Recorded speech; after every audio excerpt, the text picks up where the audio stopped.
तो भैया अगर तुम भी ईवी स्कूटर खरीदने का सोच रहे हो तो बहुत सही टाइम पे ये वीडियो तुम्हारे पास आ गई है, क्योंकि आज हमारे पास है एथर की रिस्टा और विडा की V1 प्लस, जिनका कंपैरिजन करके हम बताने वाले हैं कि क्या इनका जो प्राइस है वो इसे जस्टिफाई करता है, क्या उतने फीचर्स इनमें मिलते हैं, तुम्हारी नीड्स के अकॉर्डिंग कौन सा स्कूटर तुम्हारे लिए बेस्ट रहेगा, बजट के अकॉर्डिंग कौन सा बेस्ट रहेगा। तो पूरी वीडियो देखना, इसमें पूरा कंपैरिजन मिल जाएगा तुम्हारी परचेज के लिए। अब देखो यार, मार्केट में ईवी स्कूटर्स तो बहुत हैं, बट हमने ये दो ही क्यों सिलेक्ट किया, उसके भी एक रीजन है। मार्केट में ओला भी है, बट ओला के साथ थोड़े से ट्रस्ट इश्यूज हैं उनके बैटरीज वगैरह को लेके, तो हम वो इंक्लूड ही नहीं करेंगे। बाकी और भी कुछ छोटे ब्रांड्स हैं, बट वो इतने रिलायबल नहीं है कि वो खुद को स्टैब्लिश कर पाए या खुद को प्रूव कर पाए उनकी प्राइसिंग पे। तो अभी के लिए हमारे पास भी, हमने भी बहुत रिसर्च किया यार, और रिसर्च करके हमें भी ये दो स्कूटर्स बहुत रिलायबल लगे हैं in terms of their prices and feature. तो इस वीडियो में हम एथर और विडा का कंपैरिजन ही कंटिन्यू करेंगे और इनके बारे में ही डिटेल इन्फॉर्मेशन देंगे ताकि आपको परचेज करने में आसानी हो जाए। तो सबसे पहले बात करते हैं एथर की। हमारे पास है एथर का रिस्टा Z2.9 मॉडल, जो इसी साल लॉन्च हुआ है। हम इनके एथर कम्युनिटी डे में भी गए थे इसको कवर करने के लिए, इनकी टेस्टिंग करने के लिए, और टू बी ऑनेस्ट मैंने इसको काफी ड्राइव किया है और काफी वीडियोस भी बना लिए हैं।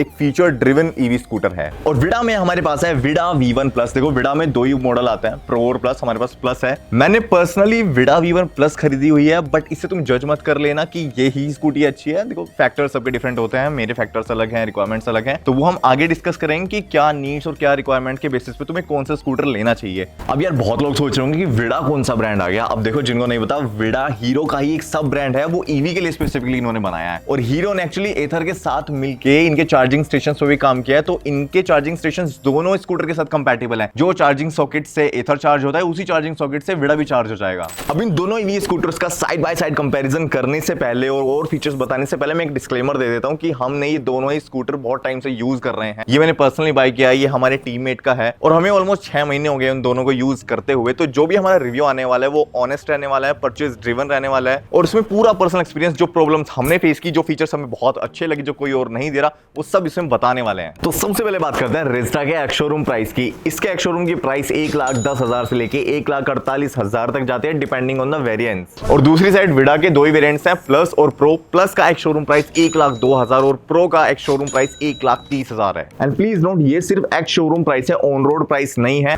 तो फीचर्स में सबसे पहले बात करें मोटर्स की, तो दोनों ही स्कूटर्स में एक ही टाइप का मोटर मिलता है, PMSM, जो कि ईवी इंडस्ट्री में अभी तक का ऑलमोस्ट बेंचमार्क है। 4 व्हीलर्स में भी यही टाइप का मोटर यूज होता है। बात करें बैटरी कैपेसिटी की, तो रिस्टा के वेरिएंट्स की बैटरी कैपेसिटी 2.9 से 3.7 किलोवाट आवर तक जाती है। वहीं पर विडा V1 प्लस की बैटरी कैपेसिटी 3.4 और प्रो की 3.9 किलोवाट आवर है। रिस्टा को 0 से 100% चार्ज होने के लिए 8 आवर्स लगते हैं, वहीं विडा को 0 से 100 होने के लिए 5.5 आवर्स ही लगते हैं। और बात करें ब्रेकिंग सिस्टम्स की, तो दोनों ही ईवी स्कूटर्स में सेम ब्रेकिंग सिस्टम मिलता है, फ्रंट व्हील में डिस्क और रियर व्हील में ड्रम। अब बात करें रिस्टा के ओवरऑल फीचर्स की, तो इसमें मिलता है तुम्हें TFT डिस्प्ले, राइड मोड्स बहुत सारे, smartphone connectivity, auto hold, reverse mode, skid control, regenerative braking system, और इनमें से बहुत सारी फीचर्स हम डेमोंस्ट्रेट करके भी दिखाएंगे। वहीं अगर मैं विडा के समराइज फीचर्स बताऊं, तो इसमें मिलता है तुम्हें TFT screen, navigation, anti theft alarm, geo fencing, cruise control and USB charging port. अब फीचर्स में लास्ट और बहुत ही इंपॉर्टेंट फैक्टर की बात करते हैं, वो है व्हीकल और बैटरी वारंटी।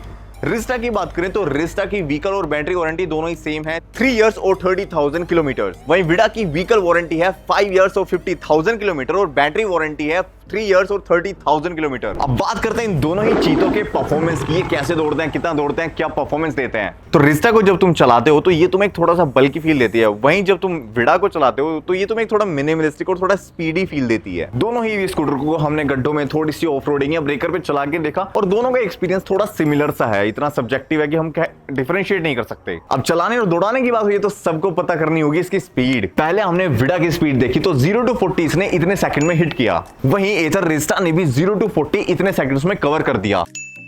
अब यहां पर विडा ने मार्जिनली कम टाइम में 0 to 40 हिट किया है, क्योंकि विडा की मोटर पावर 6 किलोवाट है, जबकि एथर रिस्टा की मोटर पावर 4.3 किलोवाट आवर है। लेकिन दोनों की ही मैक्सिमम स्पीड 80 किलोमीटर पर आ रहा है। अब स्पीड की बात हुई है तो इन दोनों का थ्रोटल रिस्पॉन्स भी टेस्ट कर लेते हैं। पहले हमने विडा का थ्रोटल रिस्पॉन्स चेक किया, तो ये इतना रिस्पॉन्सिव नहीं हो रहा था। जैसे ही हम इसको थ्रोटल दे रहे थे, ये उतना स्पीड नहीं पकड़ रहा था। वहीं जब हमने रिस्टा का किया तो ये काफी रिस्पॉन्सिव था, और हल्का सा घुमाने पर भी स्पीड पकड़ रहा था। अब जब IDC और परफॉर्मेंस की बात हो रही है, तो मेन मुद्दे पे आते हैं कि रेंज कितनी मिलेगी। तो रिस्टा की IDC रेंज है 123 किलोमीटर, और वहीं विडा की IDC रेंज है 143 किलोमीटर। अब जिनको नहीं पता, तो IDC कंपनी की वो क्लेम रेंज होती है जिसपे कंपनी उनकी टेस्टिंग करती है और बताती है कि ये इतनी रेंज तक जा सकती है, लेकिन ऑन ग्राउंड रियलिटी में इनकी रेंज अलग होती है और डिफर करती है। तो इन दोनों की जो ओरिजिनल और रियल रेंज है वो है 100 किलोमीटर अप्रॉक्स। अब ये जो 100 किलोमीटर रियल रेंज की बात हुई है, ये सिर्फ इको मोड में ही वैलिड है। अच्छा, मोड से याद आया, रिस्टा में 2 मोड्स मिलते हैं, स्मार्ट इको और जिप। वहीं विडा में 3 मोड्स मिलते हैं, इको, राइड एंड स्पोर्ट्स। इसमें एक कस्टमाइज मोड भी है जिसमें तुम स्पीड खुद से सेट कर सकते हो, लेकिन वो सिर्फ प्रो को मिलता है। अच्छा, विडा के प्रो से याद आया, रिस्टा में भी प्रो पैक एक सब्सक्रिप्शन मिलता है जिसकी प्राइस रेंज 10,000 से 20,000 तक रहती है, डिपेंडिंग ऑन द वेरिएंट। अब इस प्रो पैक में 2 साल की एक्सटेंडेड वारंटी मिलती है और बहुत सारे स्मार्ट फीचर्स भी मिलते हैं। अब स्मार्ट फीचर्स तो रिस्टा में भी बहुत हैं, लेकिन हम उन फीचर्स की बात करेंगे जो हमने डे टू डे लाइफ में एक्सपीरियंस किए और हमें बहुत इंपॉर्टेंट लगे हैं। और रिस्टा का एक बहुत ही यूनिक फीचर मैजिक ट्विस्ट, मतलब रीजनरेटिव ब्रेकिंग सिस्टम। तो जब भी तुम्हें ब्रेक लगाने हो, जिस थ्रोटल से तुम स्पीड देते हो, इसी को उल्टा घुमाओगे तो ब्रेक भी लग जाएंगे,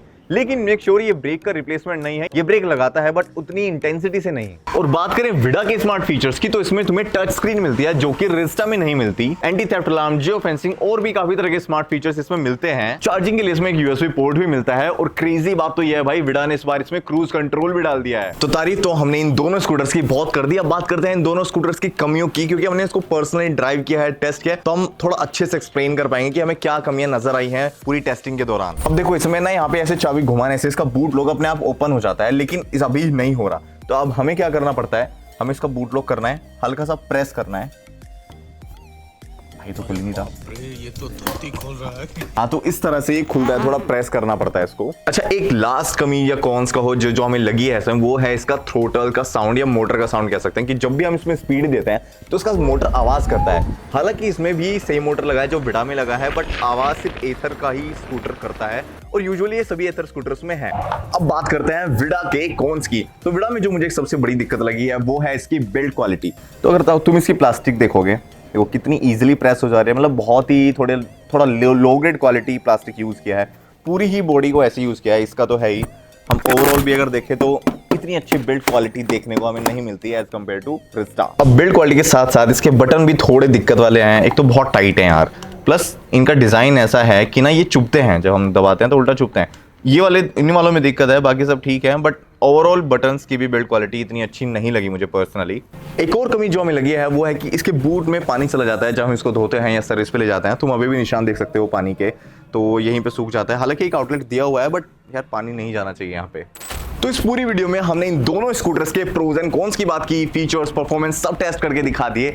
अब बात करते हैं कि किसको कौन सा स्कूटर लेना चाहिए, किस रिक्वायरमेंट के अकॉर्डिंग कौन सा स्कूटर लेना चाहिए, और ये हमारी पर्सनल रिकमेंडेशन है। आपको अपनी रिसर्च खुद से करनी पड़ेगी, हम अपनी रिकमेंडेशन दे रहे हैं। अब देखो, जब बात करें प्राइसिंग की तो विडा की प्राइसिंग कम है। बात करें परफॉर्मेंस की, पावर डिलीवरी की मोटर से, तो वो भी विडा की ज्यादा है।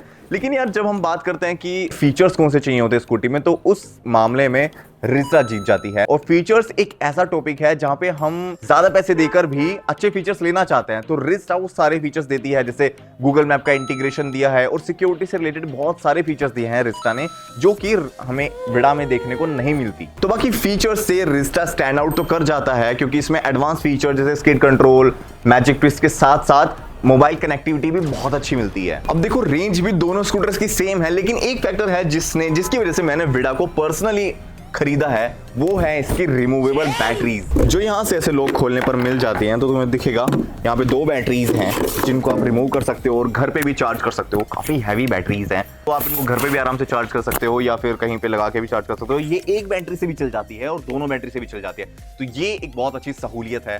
तो भाई ये था कि बैंडर की वजह से मैंने विडा स्पेशल लिया है, बट मैं रिकमेंड करूंगा, ये मेरा पर्सनल रिकमेंडेशन है कि अगर आपके घर में चार्जिंग स्टेशन अवेलेबल है जहां पे आप घर में कर सकते हो, तो आई विल सजेस्ट कि आप एथर रिस्टा लो। अगर आप सोसाइटी वाले जैसे सिस्टम में रहते हैं तो फिर आपको विडा ही लेना पड़ेगा। अगर मैं फीचर्स की बात करूं तो भाई रिस्टा में फीचर्स बहुत अच्छे हैं। अगर इसमें मेरे को रिमूवेबल बैटरीज मिलती तो डेफिनेटली मैं एथर रिस्टा लेता। तो रिकमेंडेशन से आपको क्लियर हो गया होगा कि फीचर्स, प्राइस और बैटरीज को लेके क्या चॉइस आपको रखनी चाहिए। अगर आप फ्लैट सिस्टम में रहते हैं तो विडा मे भी आपको सूट करेगी, लेकिन अगर आपका घर है या आपको चार्जिंग फैसिलिटी अवेलेबल है तो I guess Ather Rizta is the best choice for you. तो ये था हमारी तरफ से एथर रिस्टा और विडा V1 प्लस का ऑनेस्ट रिव्यू और रिकमेंडेशन, किस बेसिस पे क्या लेना चाहिए। और तुम कमेंट में बताओ कि तुम्हें इन स्कूटर्स के बारे में क्या डाउट है, क्या पूछना चाहते हो, हम कमेंट में रिप्लाई करके उसका सोल्यूशन देंगे। और कमेंट में बता भी सकते हो कि तुम्हें कौन सा अच्छा लग रहा है स्कूटर्स, तुम कौन सा लेने वाले हो बजट को देख के, फीचर्स को लेके। And don't forget to subscribe our channel, क्योंकि हम ऐसे useful comparison for your purchasing recommendation लाते रहते हैं, क्योंकि सबका भला होना चाहिए।